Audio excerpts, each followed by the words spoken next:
Wow, estoy impresionado. Es que Dios impresiona, ¿verdad, hermanos?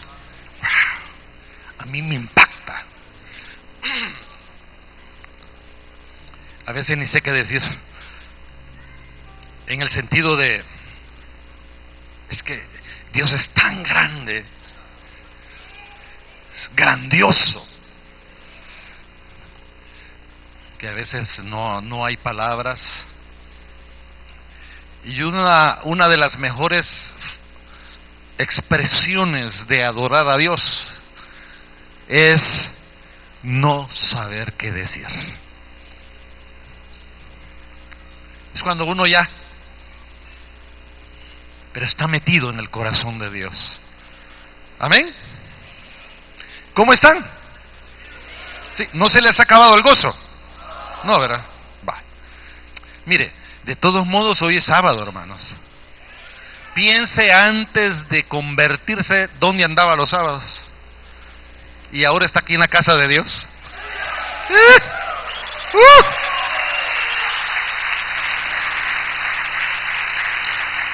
Gloria a Dios. Allá en El Salvador el fin de semana comienza el viernes. Y al viernes le dicen sábado chiquito.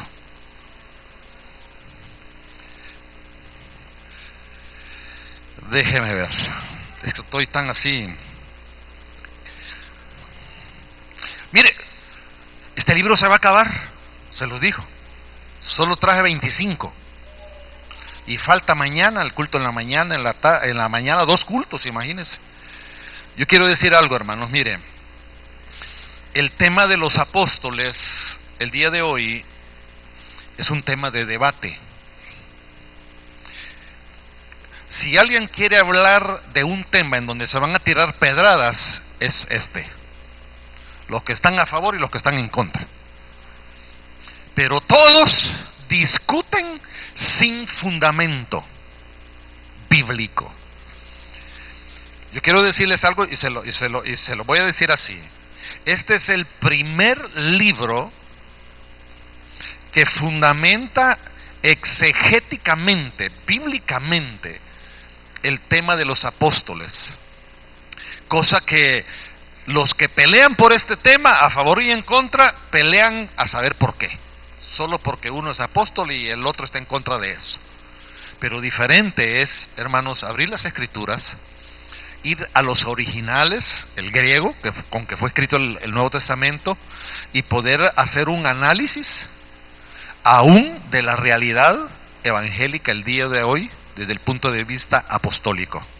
Hermano, ahí está el libro. Quiero decirles que este libro no lo va a encontrar en otra parte, sino solo aquí a 40 quetzales. Eso es un regalo. Y no lo estoy diciendo para quererlo vender, hermanos, no, mire, para mí lo importante es esto: conocer la palabra. Hay un pastor bautista que es la iglesia bautista más grande del continente americano. Eso está en San Salvador. El Tabernáculo Bíblico Bautista Amigos de Israel. Es una iglesia que la iglesia central, el Taber Central, así le llaman, tiene 75,000 miembros, pero hay más de 400 iglesias en toda la República del Salvador, y esos ya se metieron aquí, hermano. Cuando uno viene por Jalpatagua, ahí está el Taber. Llega a Barberena, ahí está el Taber. Son increíbles. Y el pastor fue alumno mío en la universidad, y le regalé este libro, siendo bautista. Un día yo estaba aquí en Guatemala y me cayó una llamada de él, solo para decirme gracias, porque por primera vez entendí sobre los apóstoles, me dijo. Y un día, porque ellos tienen canal de televisión y de radio 24 horas al día, un día pasando los canales así, ¡plac!, lo pongo cuando él estaba diciendo: ¿saben qué voy a hacer con ustedes? Voy a poner en todas las instalaciones de la iglesia todas las características de un apóstol, de un profeta, de un evangelista, de un pastor, de un maestro, para que cada uno de ustedes se identifique con el ministerio al cual Dios lo ha llamado. Dije, ¿será posible? un bautista. Y esto se los digo, hermanos, porque el libro es serio. El libro es serio. Y necesitamos conocer la palabra. ¿Por qué pereció el pueblo de Israel? Porque le faltó conocimiento. Conocimiento de Dios, conocimiento de la palabra. Muy bien. Hoy, por favor, vamos a ir al libro de Esther. Esther. ¿Dónde están las Estercitas aquí? ¿Alguien se llama Esther? A ver, ¿dónde están? Amén dijeron, pero no levantaron la mano. Bueno, lo que vamos a ver, el tema de hoy es anulando las maldiciones por el poder del ayuno. Quiero hacer un paréntesis, son las 8, ¿hasta qué horas tengo? Hasta las 9, muy bien. De todos modos ya se comió un taco, ¿verdad? Así que refile cuando llegue a su casa y va a dormir bien, para amanecer aquí a las 7:30, ya estamos aquí recibiendo.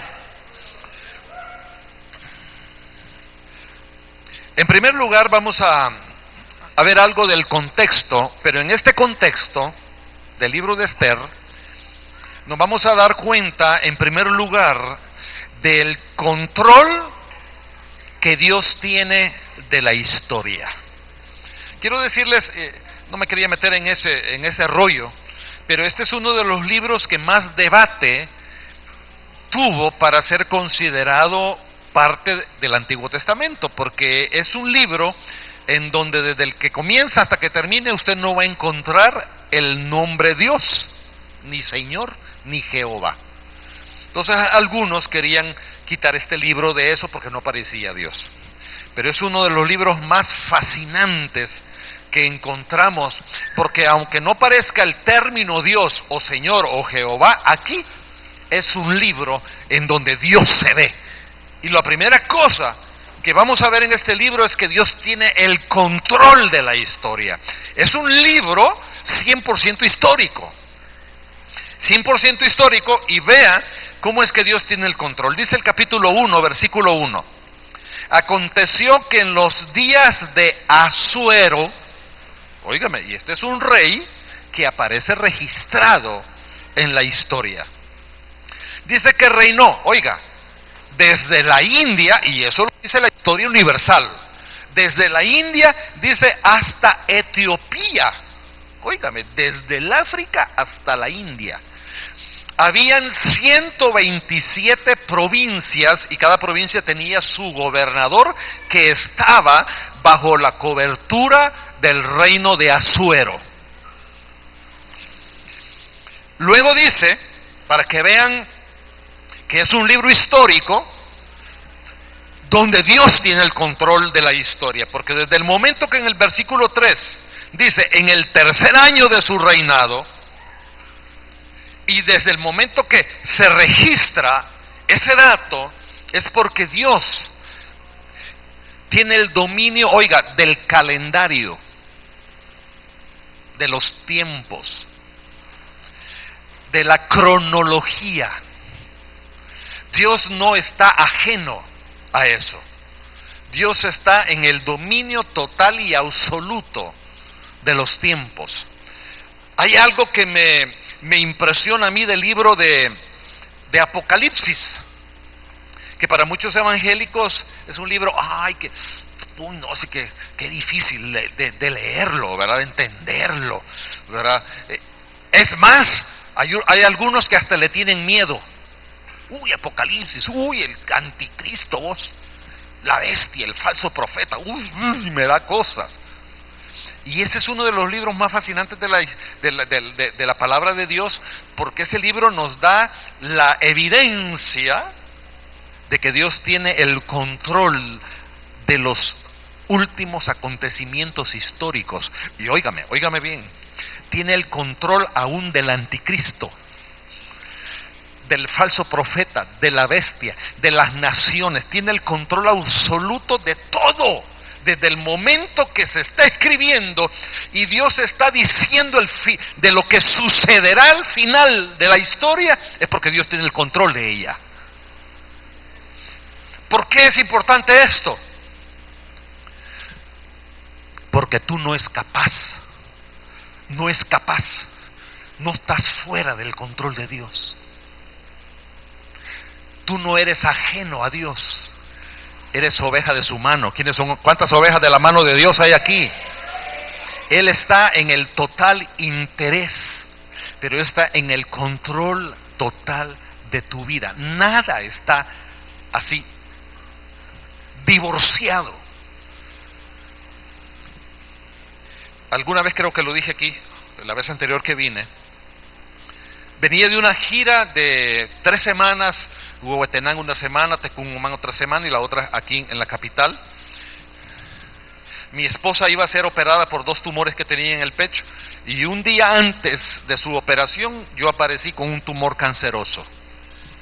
Estaba preparando un seminario mensual que yo doy a unos pastores allá en El Salvador y estaba planificando otros compromisos aquí en Guatemala y un cáncer, un tumor del tamaño de una toronja. Dice la biopsia que era un adenocarcinoma, dice literal, bien ulcerado, estaba llagado todo, yo estaba podrido por dentro.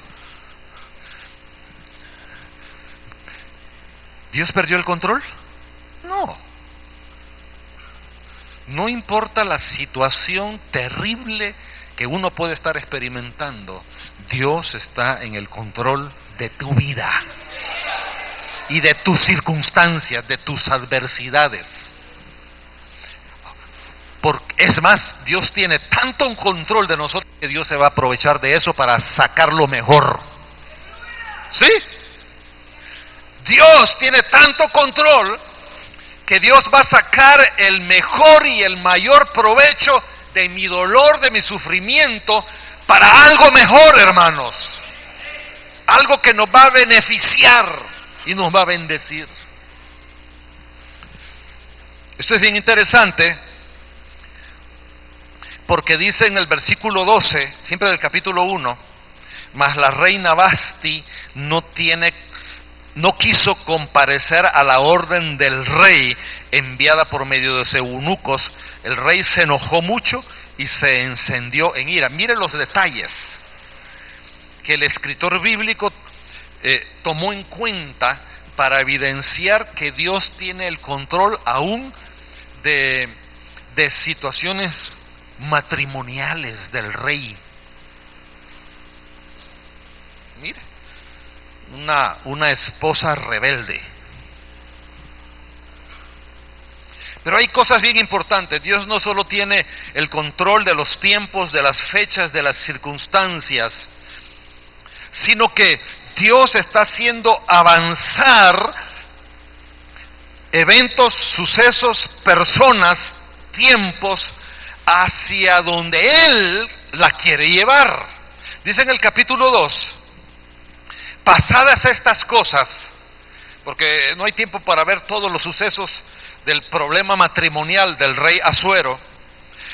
Dice, sosegada ya la ira del rey Asuero, se acordó de Vasti y de lo que ella había hecho y de la sentencia contra ella, como que ya le había pasado el enojo, ¿verdad? Y se volvió a acordar de la que le dio problemas.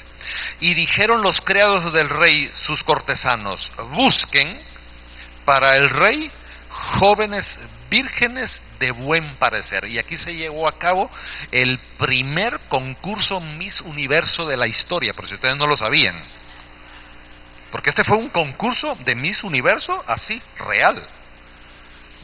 Todas las provincias dieron a su candidata. 127 candidatas, imagínense. Chuladas de mujeres, hermano, porque no. Y dentro de ellas había una, aparentemente igual que las demás, pero aquí nos vamos a dar cuenta de un segundo punto, que la gracia de Dios en un hombre o en una mujer va a marcar va a marcar una diferencia real entre todo mundo y uno. ¿Cuántos tienen la gracia de Dios, hermanos?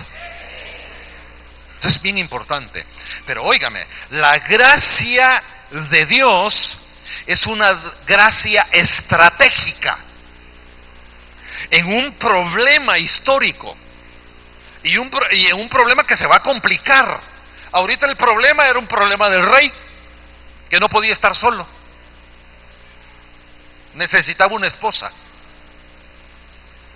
Pero Dios, como está en el control de la historia, de fechas, de personajes, de eventos, de circunstancias, sucede que versículo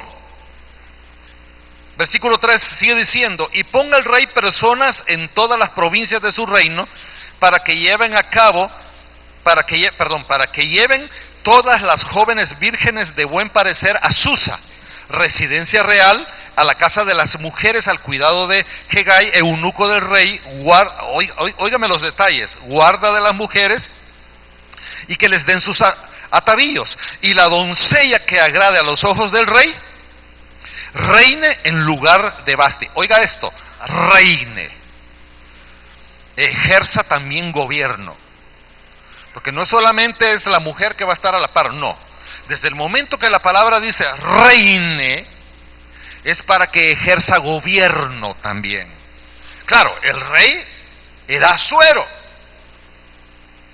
pero como la esposa, y no solo esposa del rey, sino como reina, ejerza también dominio, gobierno.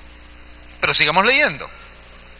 Había en Susa, residencia real, un varón judío, era Mardoqueo, dice, el cual había sido transportado de Jerusalén con los cautivos que fueron llevados con Jeconías, rey de Judá, quien hizo transportar Nabucodonosor, rey de Babilonia. Óigame, mire el control, el dominio de Dios sobre la historia.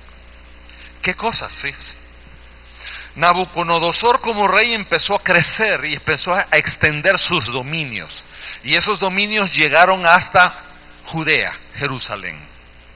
Él iba hacia Egipto, pero para ir a Egipto tenía que pasar por Jerusalén, y viene y destruyó Jerusalén, y ahí fue llevado el primer contingente de cautivos hacia Babilonia. Ahí iba Daniel y sus amigos.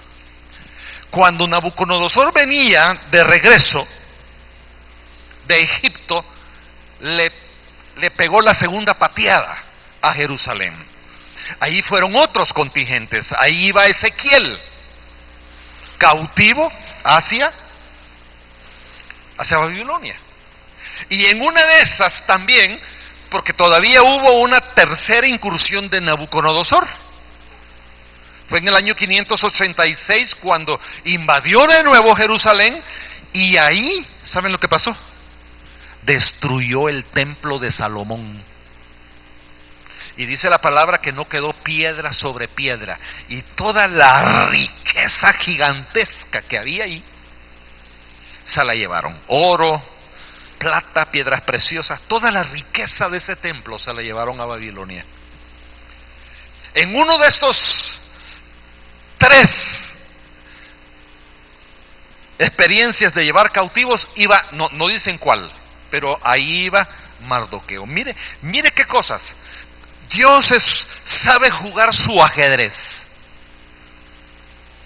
Y Dios supo mover a Mardoqueo para llevarlo para este momento. Y óigame, esto es bien importante, porque todo lo que hemos vivido, todo, Dios lo ha movido para este momento.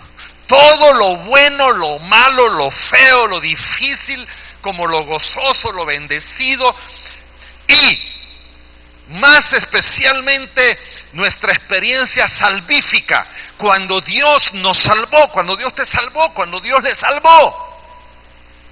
Y de ahí para acá todavía más, porque ahora con conciencia, esto es bien importante entenderlo, con conciencia de Dios, con conciencia de la vida, con conciencia de reino, con conciencia de servir a Dios, que no estamos aquí solamente para que ven Jesús y porque esto se va a acabar. No.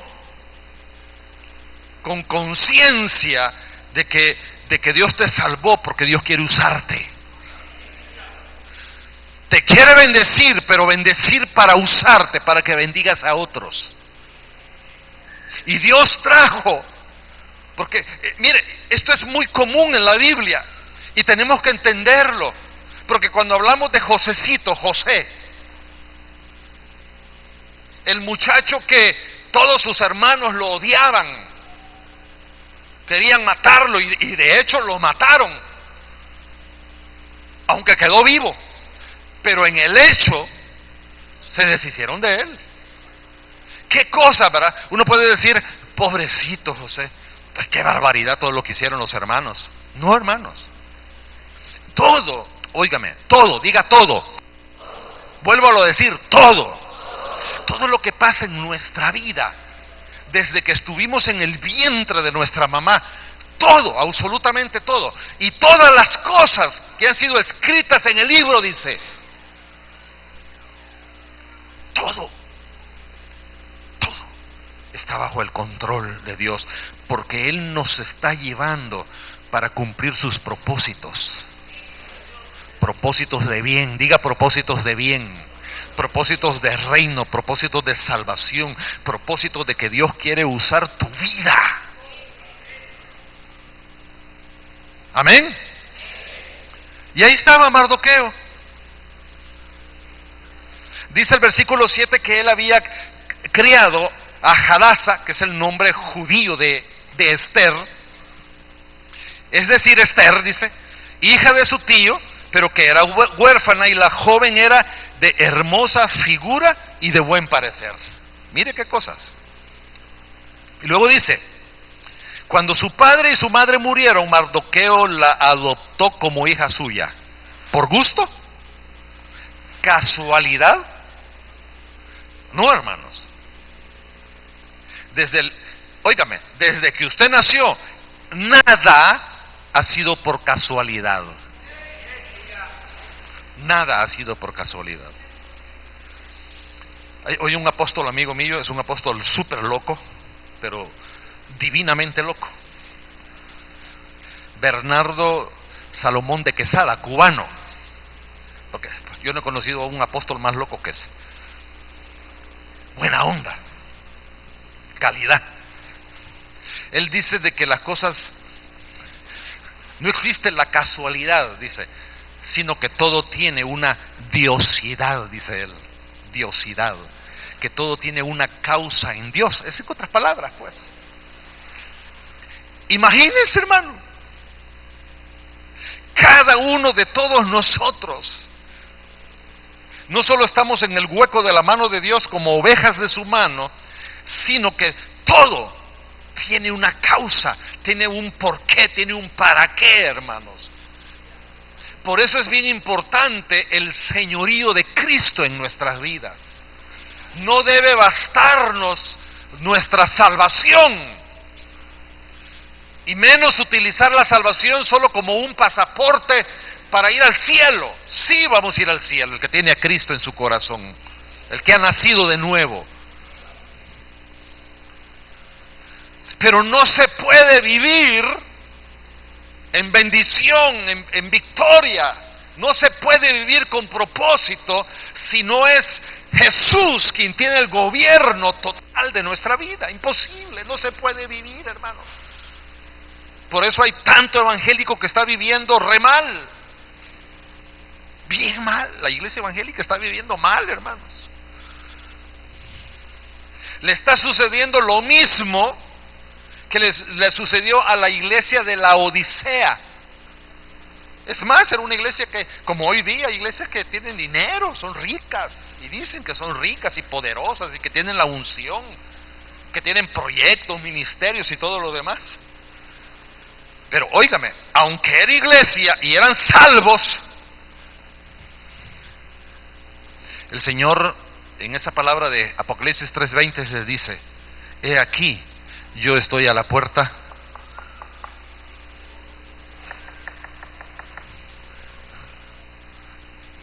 y llamo y toco. Si alguno oye mi voz y abre la puerta, pero si ya tengo a Cristo en mi corazón, si soy salvo.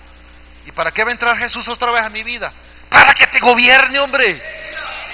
Para que vivas bien, para que vivas en victoria. Él necesita tomar el dominio, así como controla la historia, como domina reyes, como domina todas las naciones. Él necesita tener el dominio de mi vida. Él necesita ser la cabeza de la iglesia. Lamentablemente hoy las iglesias están gobernadas por cabezones, pero no por la cabeza que es Cristo Jesús. La cabeza que gobierna cabezas. Porque Dios le ha dado a la iglesia apóstoles, profetas, evangelistas, pastores, maestros. Y sigue diciendo la palabra. 8. Me gusta la palabra esta. Sucedió. Óigame. Desde el momento que está relatando lo que sucedió, está dando a entender que Dios tiene el control. Sigue teniendo el control. Sucedió pues que cuando se divulgó el mandamiento y decreto y habían reunido a muchas doncellas en Susa, residencia real a cargo de Hegai, Esther, también fue llevada a la casa del rey al cuidado de Hegai, guarda de las mujeres. Y oiga esto, y la doncella, ¿qué dice, hermano? ¿Qué dice, hermanos? Agradó a sus ojos. ¿Y qué dice? Y halló gracia delante de él. Halló gracia.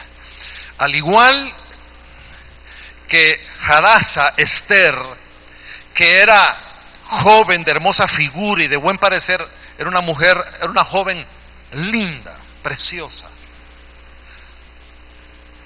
Pero no vayan a creer que solo ella era linda y preciosa. Si por alguna razón estaban ahí 126 más, por lo menos, lindas, preciosas. Pero ella tenía algo que no tenían las demás: la gracia de Dios. La gracia de Dios. Mire, hermano, nosotros no tenemos que caerle bien a nadie, hermano, porque no estamos para eso.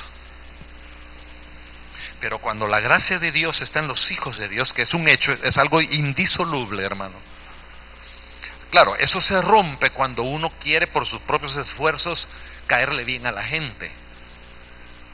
Allí desaprovechó lo que por naturaleza espiritual ya tiene, la gracia de Dios. Esther tenía la gracia de Dios. Y Dios trabajando. Dios moviendo las piezas, colocándolas, porque Él tiene el control. ¿Qué es lo que está sucediendo? El versículo 17 dice: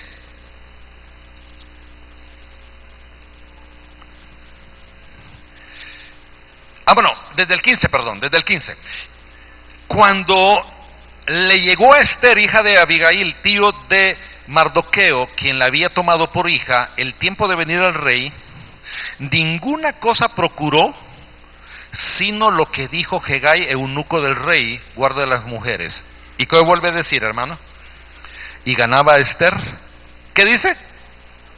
El favor de todos los que la veían. Antes era la gracia que impactaba la vida del eunuco, pero ahora tenemos la gracia de Dios influenciando, afectando la vida de los demás, hasta el punto que el versículo 16 dice que Esther fue llevada al rey Asuero, a la casa real, en el mes 11, que es el mes de Tebet, en el año 7 de su reinado.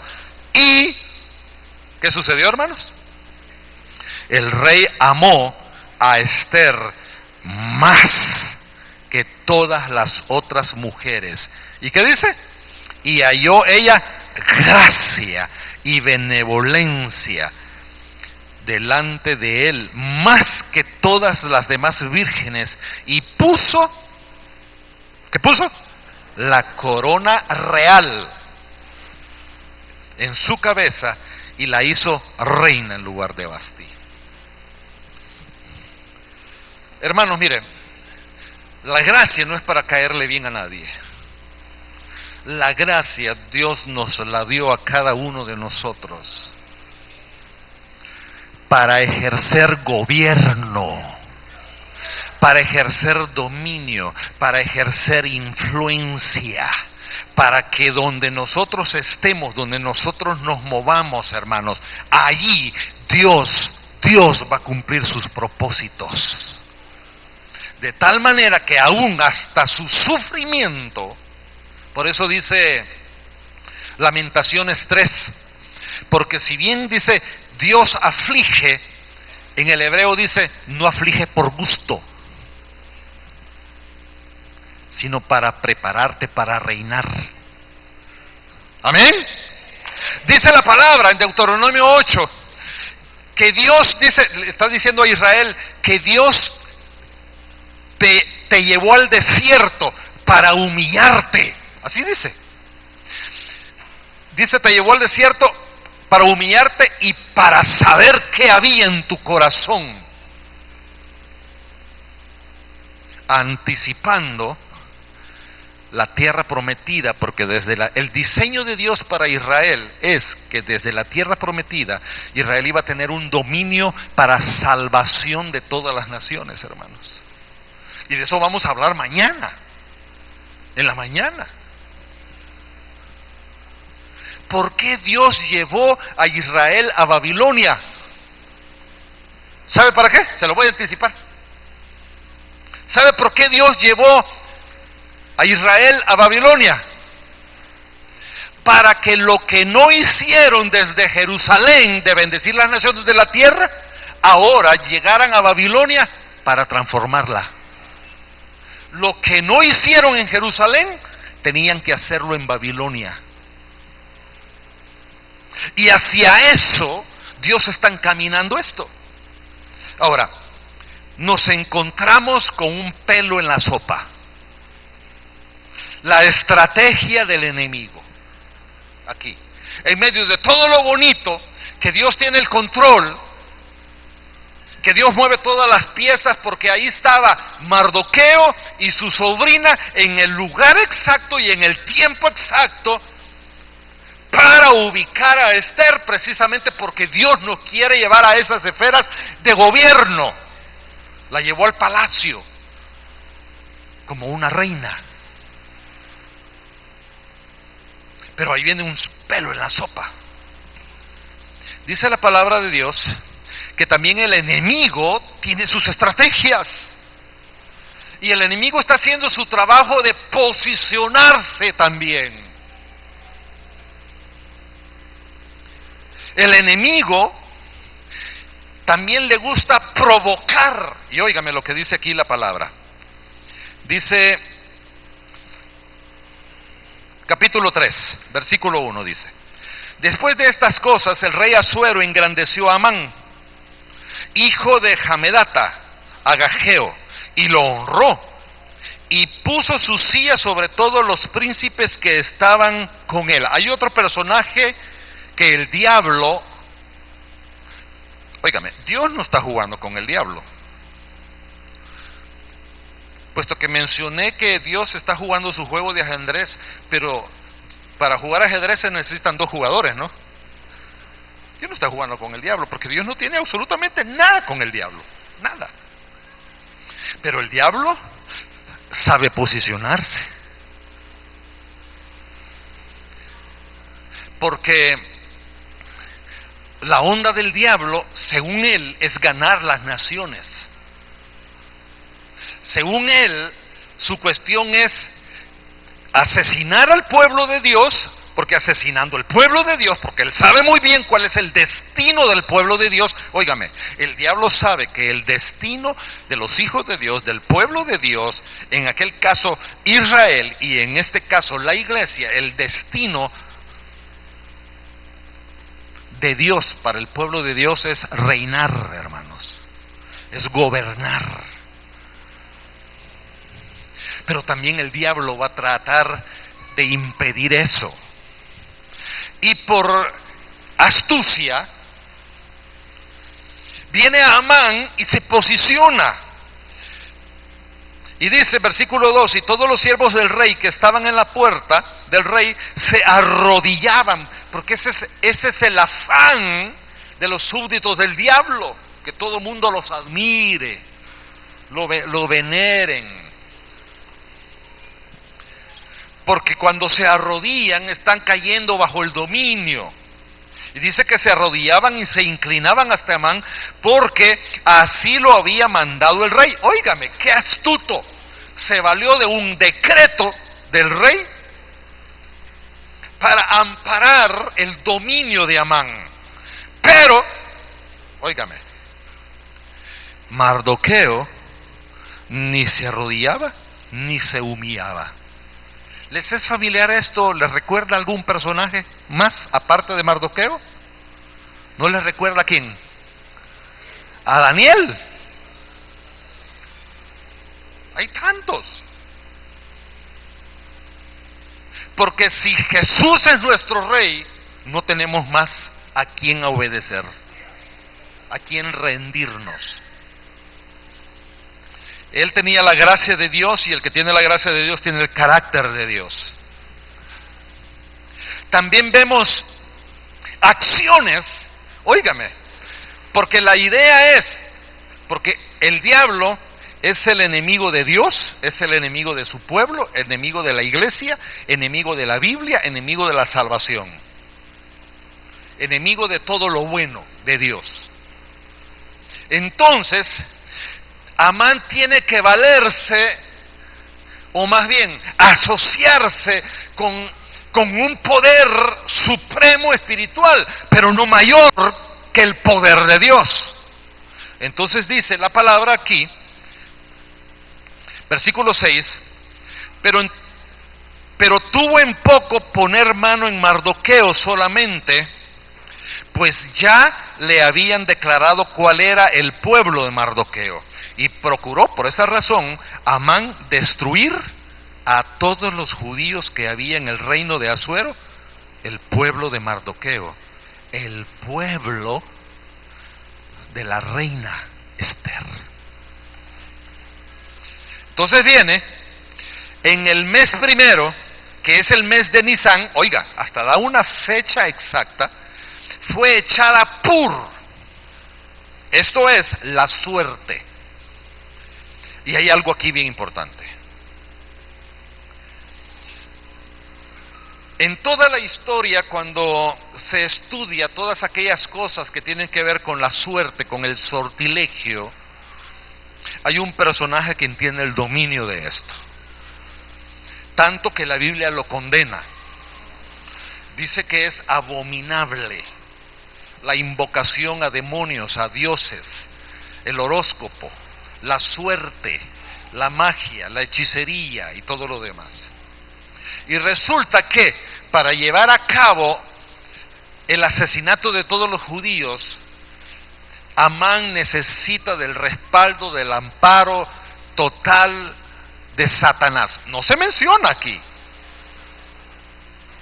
pero el hecho de que fue echada Pur está hablando de adivinación, está hablando de invocación de demonios para determinar, ahora ya no de parte de Amán, sino que ahora es Satanás quien va a determinar el día y la hora del asesinato de todos los judíos. Y eso es lo que dice el versículo. Delante de Amán, suerte para cada día y para cada mes del año, y salió el 12º, que es el mes de Adar. Y dijo Amán al rey Asuero, Amán, de nuevo, necesita, mire, el diablo es político. Y los súbditos del diablo son políticos. Y aquí políticamente viene donde Asuero, porque le dice, para lavarle el cerebro y sacarle la firma de exterminio. Hay un pueblo esparcido, distribuido entre los pueblos de todas las provincias de tu reino, y sus leyes son diferentes, le dice, de las de todo pueblo, y aquí va a tocar un punto importante, y no guardan las leyes del rey. Y había una ley del rey, que Amán era el más grande de todo, había sido honrado, y tenía todo el mundo que arrodillarse e inclinarse. ¿Se recuerdan que esa fue la trama precisamente para capturar y querer matar a Daniel? Lo mismísimo, hermano. Lo mismísimo. ¿Sabe cómo es que el diablo trabaja en nosotros, en la vida de los hijos de Dios? Es cuando se nos toca exactamente el meollo de la vida espiritual, hermanos. Donde funcionemos en la vida. Pero sigamos. La idea de Amán era sacarle un decreto. Si le place, dice el versículo 9, el rey decrete que sean destruidos y yo pesaré, y le empezó a hablar de dinero, ganancia. Entonces el rey se quitó, dice el 10, el anillo de su mano y se lo dio a Amán. ¡Wow! Ya había un decreto. Un decreto legislativo, un decreto presidencial. Entonces fueron llamados los escribas, dieron el anuncio, ¿verdad? Que tal día, tal hora, ¿verdad? Todo mundo de los 127 provincias tenían que matar a todos los judíos. Cuando Mardoqueo, oiga, ante la estrategia del enemigo, hermanos, también está la estrategia divina, porque Dios no está de brazos cruzados. ¿Oyó?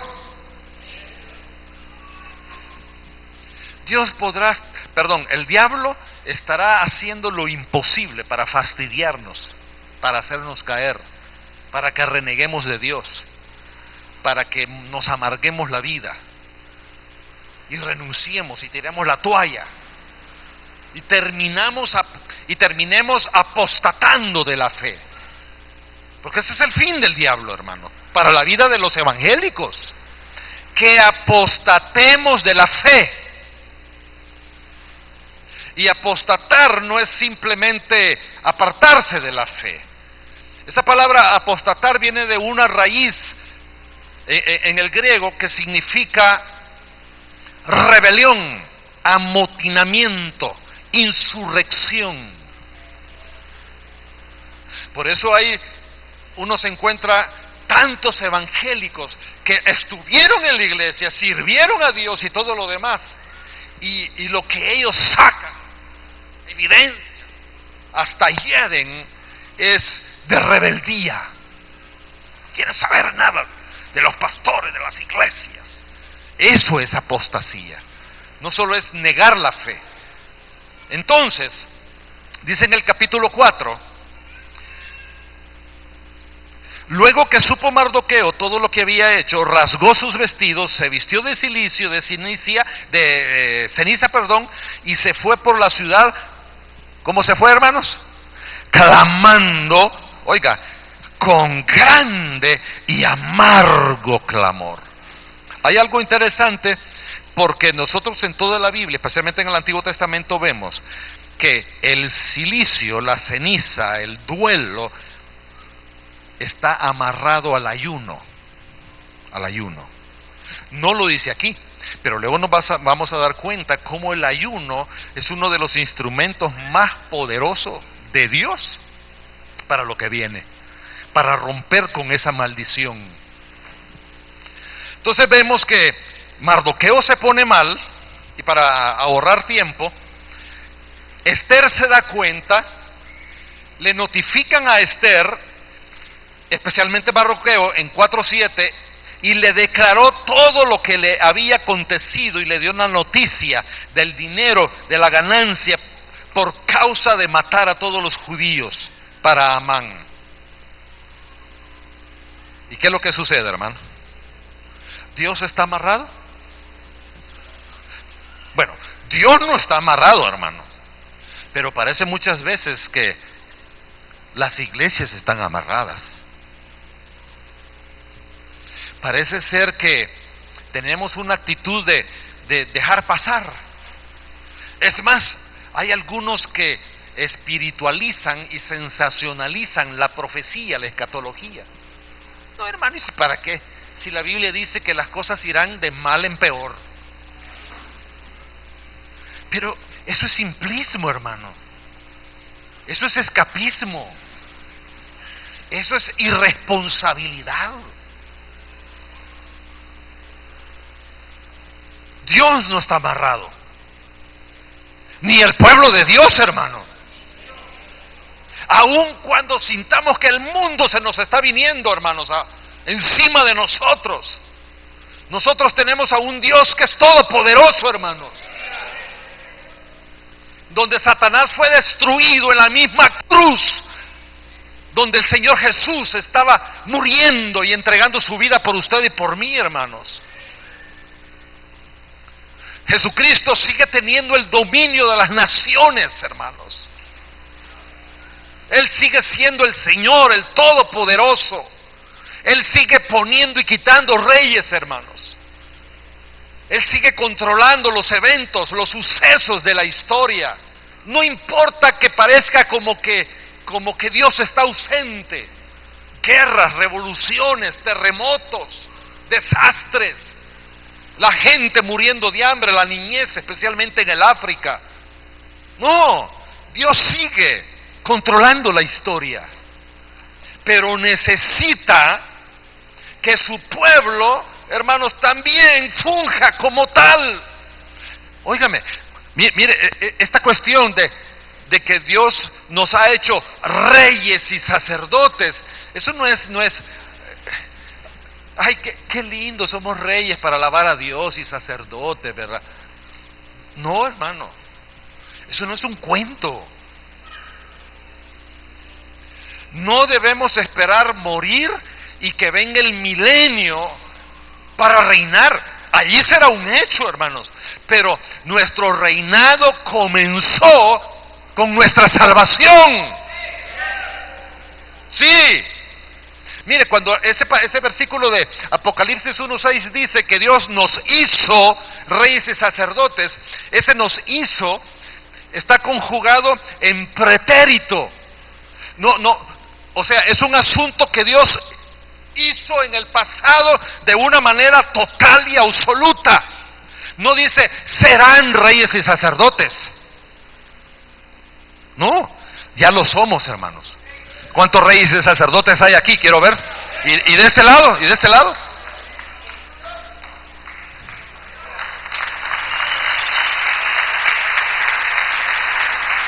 Estamos para ejercer influencia, hermanos. Para poner la cara. Para hacer ver que somos mejores. Daniel era mejor que todos. Así lo dice la palabra, hermanos. Conscientemente, usted es mejor que todos, hermanos.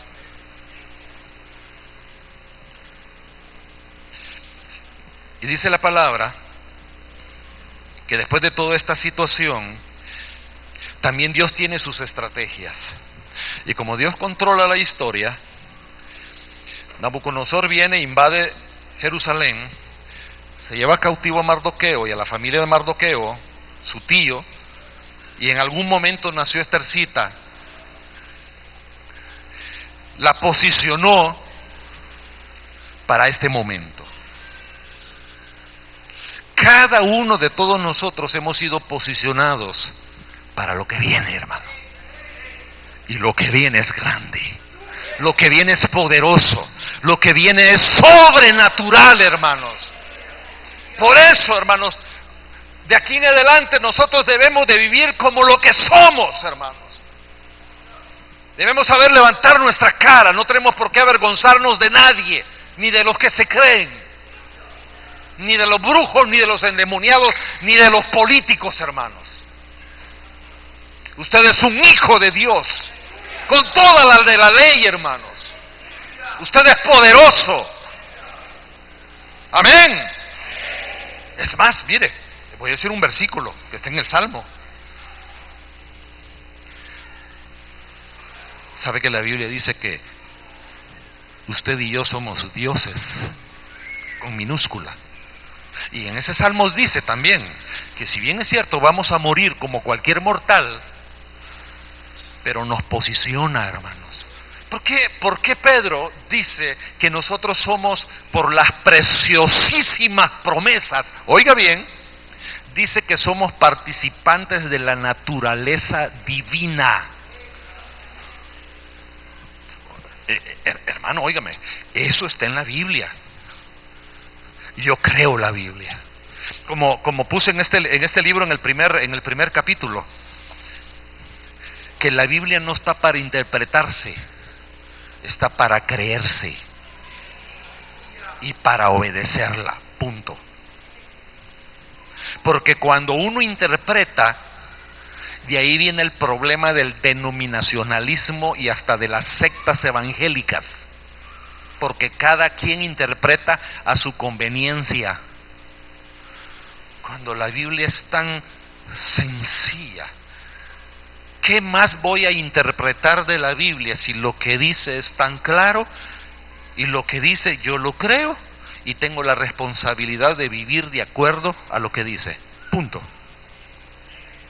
Y eso nos hace más que vencedores, nos hace bendecidos, prosperados, nos hace victoriosos, hermanos. Y entonces viene Dios moviendo sus piezas y llegan a la conclusión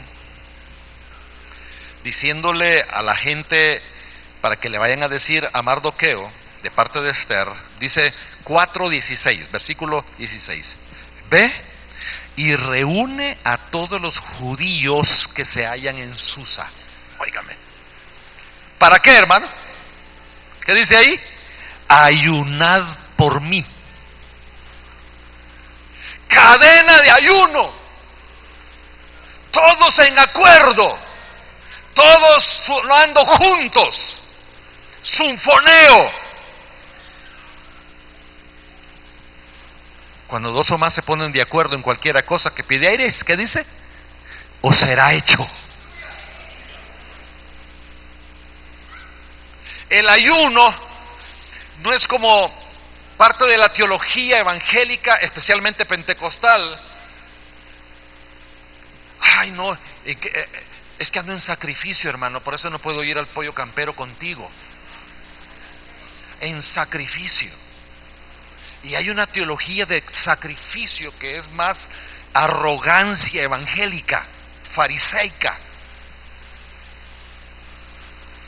La palabra de Dios dice que cuando nosotros ayunemos, nos lavemos la cara, nos rasuremos. Bueno, yo no, ni el apóstol, porque así nos vemos bonitos, ¿verdad, hermana? Bueno, él va, por supuesto. Que parezcamos que nos hemos dado una gran forrada de alimento. Y andemos gozosos. ¿Por qué? Porque Miqueas dice, cuando ayunasteis, habéis ayunado para mí. Es un reclamo de Dios, hermanos. Como que si estar con Dios fuera, ay, Señor. No. Dice Proverbios que el sacrificio de los impíos es abominación a Jehová, mas la oración de los rectos es su gozo. ¿Sabía que Dios no es evangélico, hermano? ¿Sabe cuál es la característica de los evangélicos? Reverencia, seriedad. Y no es más que aburrimiento, frustración, porque no han encontrado que vivir con Jesús es tener vida abundante. El diablo ha venido para matar, robar y destruir, pero Jesús ha venido para que vivamos vida, tengamos vida y vida a todo dar, hermanos. El corazón alegre hermosea el rostro. Pero ese versículo está diciendo que la oración de los rectos, y la palabra hebrea gozo es placer. A Dios le place, se contenta.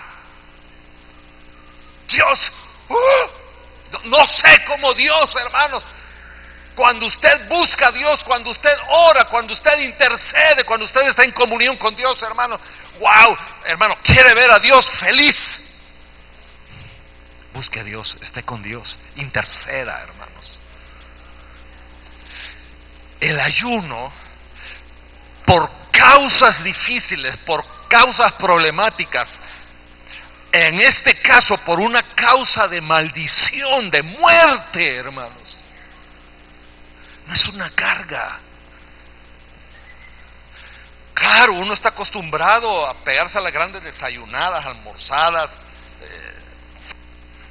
cenadas. El fin de semana lo hace todavía mayor.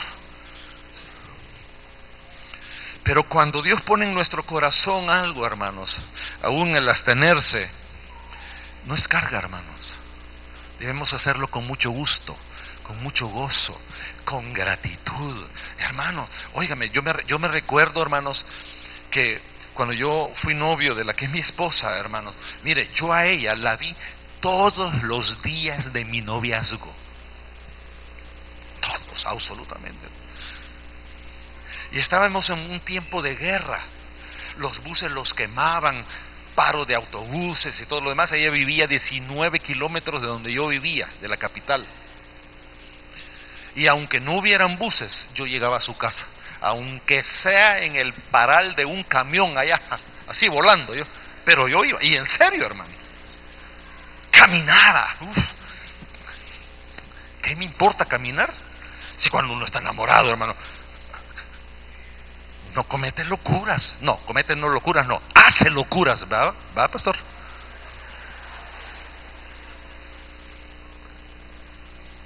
¿Y con Dios?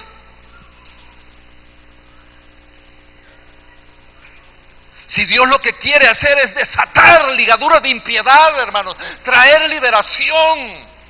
Así dice Isaías 58. Entonces dice la palabra: ayunad por mí, y no comáis ni bebáis en 3 días, noche y día. Yo también con mis doncellas ayunaré igualmente, y entonces entraré a ver al rey. Aunque no sea conforme a la ley, si perezco, que perezca. Oiga, aquí hay algo tremendo, hermano. Porque las leyes humanas, las leyes de la vida, parecerá que son contradictorias a aquellas realidades de Dios, hermanos. Pero cuando nosotros nos sometemos a la palabra, en obediencia, lo que hacemos por Dios, hermanos, no importa. Al fin y al cabo, la ley de Dios en nuestras vidas nos va a llevar a prevalecer, aun cuando las costumbres, la cultura, sea normal hacerlo así. Dios es poderoso, hermanos, pero Dios quiere potencializar nuestra vida con el poder de Dios. Hay algo interesante ya para ir terminando. Que Dios, en medio de todo esto, Dios sigue manteniendo su control. Y Dios, hermanos, el ayuno lo va a aprovechar no solo porque la costumbre era que si el rey le daba el cetro, entonces podía entrar a una reina. Y el rey nunca le negó nada a la que tenía la gracia de Dios. Siempre tuvo acceso. Entonces el ayuno no solo era para eso, porque el problema no era entrar a ver al rey y contarle la situación. El problema era romper con el decreto, con la maldición de muerte. Entonces Dios sigue manteniendo el control. No tenemos el tiempo, pero resulta que tanto control tiene que un día, tiempo atrás, Mardoqueo se dio cuenta de un golpe de estado que querían hacer unos eunucos allí. Y querían al rey Asuero. Pero el hombre de Dios está compenetrado con Dios. El hombre de Dios siempre está en el lugar correcto, adecuado, y se da cuenta. de lo que querían hacer y lo denunció. Tanto, y esto es bien importante, porque no tenemos el tiempo, pero el rey Asuero hizo que se escribiera en los registros. Tanto control tenía Dios de la situación que hace que escriban del que lo querían matar y que gracias a Mardoqueo, ¿verdad?, fue denunciado la cuestión y aquellos le volaron la cabeza y el rey vive, viva el rey, y ahí está. Tanto control tiene que resulta que en el capítulo 6 dice la palabra, versículo 1, aquella misma noche se le fue el sueño al rey. ¡Qué casualidad! No hay casualidad. Proverbios dice que el corazón de los reyes está en las manos de Dios y que Él, Jehová, inclina el corazón de los reyes a donde Él quiere, no son donde el rey se le antoja. Dios tiene el dominio del corazón de los reyes, hermanos, y de las naciones y de las circunstancias. Entonces le dio insomnio. Y qué ocurrencia, mire. Y dijo que le trajesen el libro de las memorias y crónicas y que las leyeran en su presencia. Y en esa lectura, ¿qué apareció? Ahí lo dice. Hallaron escrito que Mardoqueo había denunciado el complot de Bigtán, así se llamaban estos, y de Teres, 12 eunucos del rey, de la guardia de la puerta, que habían procurado poner mano en el rey, que traducido es, querían volarle la cabeza. Y dijo el rey, qué control de Dios, mire.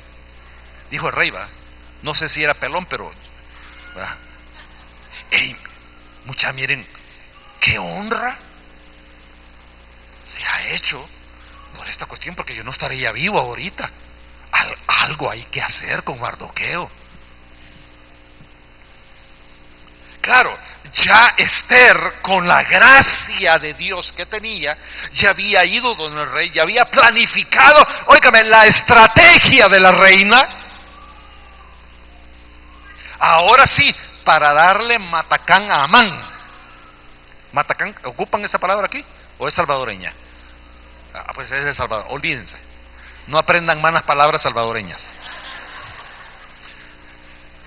Para matarlo. Qué cosa, va. Esto no se lo aprendan, hermano. Claro, no es mala palabra, que conste, no. Entonces viene el rey.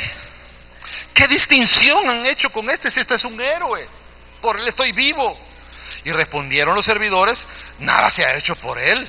Entonces viene el rey, toma acciones para honrar, oiga, para honrar a Mardoqueo.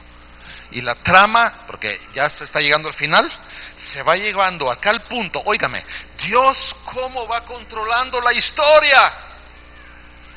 Nada se le escapa. Nada de tu vida se ha escapado de las manos de Dios. Aún cuando hay situaciones extremas, aún cuando te quieran matar, aún cuando los brujos están en acción, aún cuando te están echando el ojo para ver qué daño hacerte, aún cuando te quieran perjudicar, oiga bien, hay que ayunar. Un tiempo de comida. Uno no se muere. Con que no se muere uno al tener 40 días de oración y de ayuno. Algo. En situaciones difíciles, ponerse de acuerdo con otro, aunque el otro no ore, pero por lo menos decirle, claro, no hay que andar diciendo, hey, muchacho, voy a ayunar. No, eso es arrogancia religiosa, farisaica. No. Uno solo. Y Dios sigue manteniendo el control de la historia. En fin, Mardoqueo es honrado, se le da vestido, caballo, se le sienta en la puerta real, sin omitir nada de lo que el rey Asuero había dicho que tenía que hacerse con aquel que le salvó la vida. Amán es ahorcado, pero óigame, pero la maldición sigue. El día, la fecha de la muerte de los judíos sigue. Pero como hay de respaldo todo un movimiento de oración, de ayuno, de clamor, viene el rompimiento final de la maldición, pero también de la recompensa y de la retribución, hermanos. Porque Dios no solo tomará en cuenta tu ayuno, respondiéndote, dando lo que clamabas, respondiéndote, otorgándote el clamor, la respuesta, sino que Dios te va a recompensar. Porque Dios no solo da lo que pedimos, sino que da más abundantemente de lo que le pedimos, hermanos. Y viene y la intercesión continúa. En el capítulo 8 sigue hablando de eso. Por supuesto, dice que Esther, oiga, vino a hablar delante del rey, eso está en 8:3, se echó a sus pies llorando, rogándole que hiciese nula la maldad de Amán Agageo y su designio. Oiga, son palabras muy importantes, porque todo tiene que ver con cuestiones de maldiciones, acciones demoníacas, pactos demoníacos. Y dice que había tramado contra los judíos. Entonces el rey extendió a Esther el cetro de oro, la levantó como te levanta a ti en todas las circunstancias difíciles. Dice, se puso de pie delante del rey y dijo: si place al rey, si he hallado gracia delante de él, y si le parece acertado al rey, y yo soy agradable a sus ojos. Óigame, cómo la gracia puede mover el corazón. Por eso es importante la gracia de Dios en nosotros, hermanos.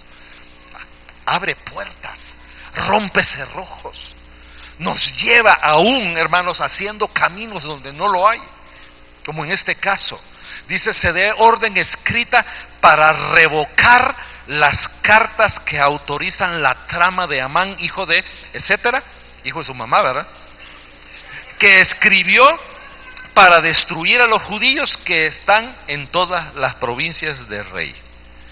Y terminamos con esto, con el cumplimiento de los propósitos de Dios y destino profético del pueblo de Dios. Óigame, Israel está en 127, judíos hay en 127 provincias. ¿Para estar por gusto? ¿De vacaciones? No, hermanos. Eso lo vamos a ver mañana en relación a Babilonia. Pero hay algo poderoso aquí, capítulo 9, que dice: en el mes duodécimo, que es el mes de Adar, a los 13 días del mismo mes, y cuando uno revisa, es la fecha, el día pactado con demonios,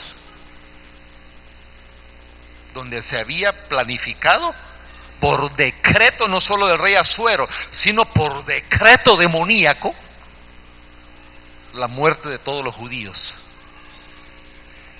Es importante la fecha. Cuando debía ser ejecutado el mandamiento del rey y su decreto, el mismo día, oiga, que los enemigos de los judíos esperaban enseñorearse de ellos, ¿qué dice, hermano? ¿Qué dice? ¿Qué dice, hermano? Sucedió lo contrario. ¿Cómo dice ahí? ¿Cómo dice? Sucedió lo contrario. Cuando el diablo ha planeado algo contra tu vida, tu matrimonio, tus hijos, contra la comunidad, cuando nos enfilamos en ayuno, en intercesión, va a suceder lo contrario de lo que el diablo ha planificado contra ti, hermano.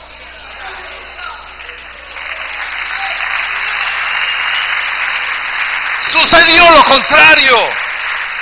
Cuando el diablo ha planeado tu muerte, va a suceder lo contrario. Por eso estás vivo ahorita, hermano. Dice el Salmo 13, el clamor del rey era: Señor, que las puertas de la muerte sí están ante mi vida, pero que no se cumpla, para que el enemigo no se gloríe. Amén. El diablo ha planificado la destrucción de tu matrimonio. ¿Qué va a suceder, hermanos? Lo contrario. El diablo ha planificado drogas para los jóvenes y los adultos. ¿Qué va a suceder, hermano? Lo contrario.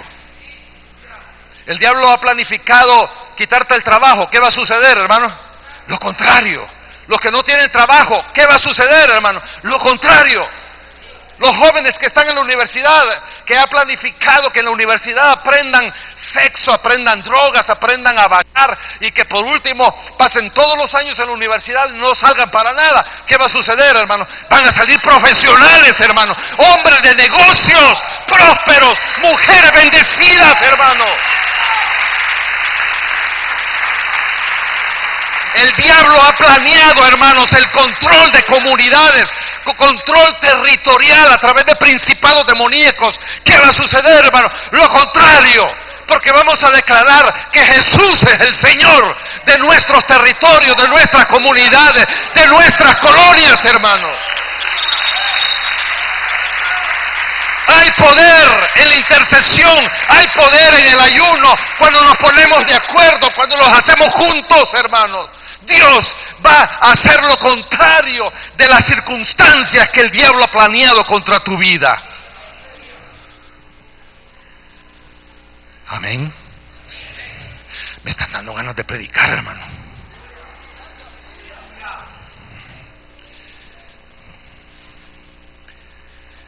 Sigue narrando cómo ahora las cuestiones cambiaron. Porque ahora son los judíos, versículo 2, que se reunieron en sus ciudades para descargar su mano sobre los que habían procurado el mal. En lugar de que el diablo se enseñoree sobre ti, dañando, perjudicando tu vida, ahora tú te vas a enseñorear. ¿Por qué?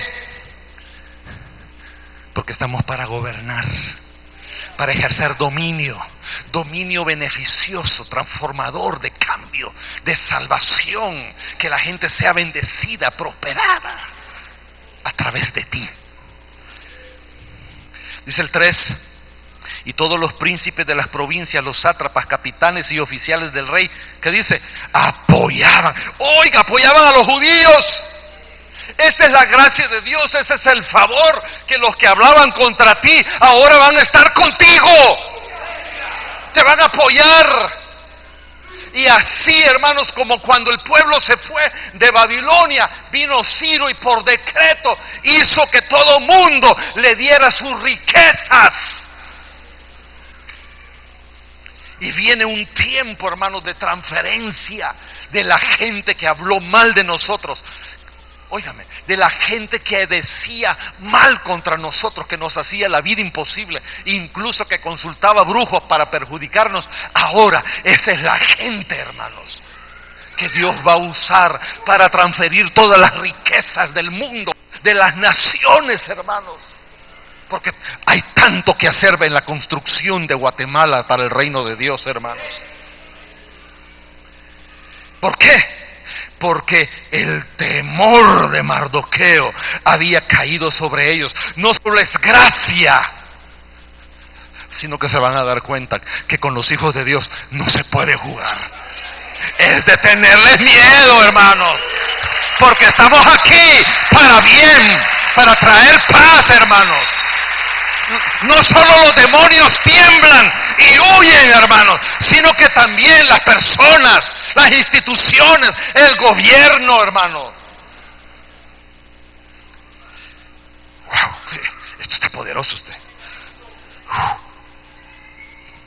Pues Mardoqueo era grande en la casa del rey. Mira, aquí viene lo que habíamos dicho.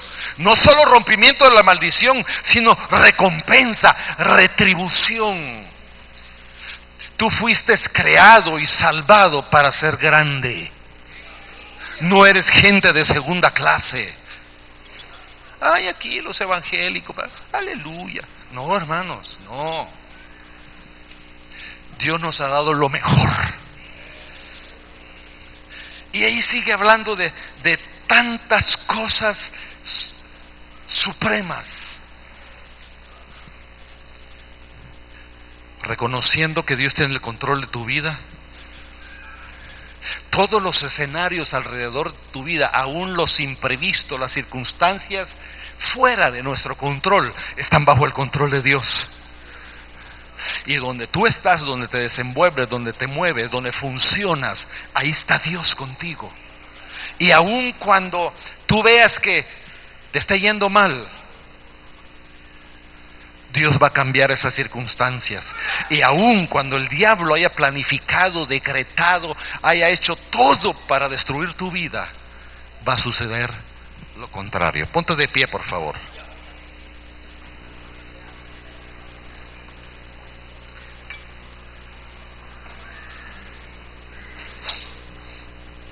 Señor, gracias, gracias, gracias.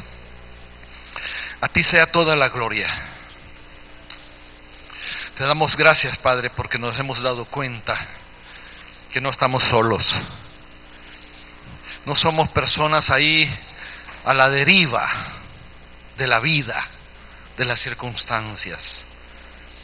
Tú estás en el control completo y total de nuestra vida. Dele gracias a Dios, hermano, por eso. Es más, dele gracias a Dios por todo lo malo que le ha pasado. Aquellas cosas que le han hecho sufrir, que le han dolido, de todo tipo. Aquellas cosas que ha perdido. Yo quiero decirle que usted no ha perdido nada, usted lo ha ganado todo, porque Dios está en el control de su vida. En esta hora, Padre, en el nombre de Jesús, yo vengo para decretar en el nombre de Jesús rompimiento de toda maldición. Desde el vientre de madres, hijos no deseados, maltratados, violados, violadas, apabulladas, gente que ha sufrido injusticias, gente que ha pasado por enfermedades. Yo en esta hora, por el poder del nombre de Jesús, vengo cancelando toda obra del maligno en el nombre de Jesús. Padre, llévanos a tener días específicos, horas o tiempos de comida o un tiempo de ayuno personal, pero con equipos ministeriales o como iglesia, días decretados o tiempos decretados oficialmente de la iglesia, días de ayuno por Guatemala, por la nación, por la zona 18, por la colonia Kennedy, para que el mal se vaya de Guatemala, Señor, la violencia, la muerte, el crimen, el asesinato, y sea desatada la vida. Gracias, Señor. La gloria sea para ti, Padre, en el nombre de Jesús. Amén y amén. Denle un abrazo a su hermano, hermano. Denle un abrazo. Dígale,